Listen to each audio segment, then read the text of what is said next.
আসসালামু আলাইকুম বন্ধুরা। আজকে আমি আমার পাখির খামারে পাখিদেরকে ভেজিটেবল খাওয়াবো। তো প্রথমে বটবটি কেটে নিচ্ছি, তারপরে ফুলকপি কেটে নিচ্ছি, তারপরে হচ্ছে পালং শাক কেটে নিচ্ছি কিছু পরিমাণ, তারপরে ধনিয়া পাতা কিছু পরিমাণ কেটে নিচ্ছি। এরপরে আমি এগুলা একটি প্লেটে রেখে দিচ্ছি। তারপরে আমি এখন একটি গাজর কেটে নিচ্ছি। গাজর কেটে এরপরে মিষ্টি কুমড়া কেটে নিচ্ছি। মিষ্টি কুমড়া কেটে নেওয়ার পরে আমি 3টি টোস্ট বিস্কুট গুঁড়ো করে নিচ্ছি। এবার একটি ডিম সেদ্ধ করে নিয়েছিলাম, সেটি কেটে নিচ্ছি। এখন এগুলো আমি একসঙ্গে মিক্সড করব।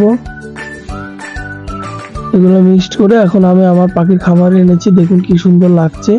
পাখিরা খাওয়ার অপেক্ষায় আছে, সবার জন্য প্লেটে সুন্দর করে বেড়ে দিচ্ছি। এখন সবাইকে খাইতে দিচ্ছি। দেখুন কত সুন্দর করে তারা খাচ্ছে।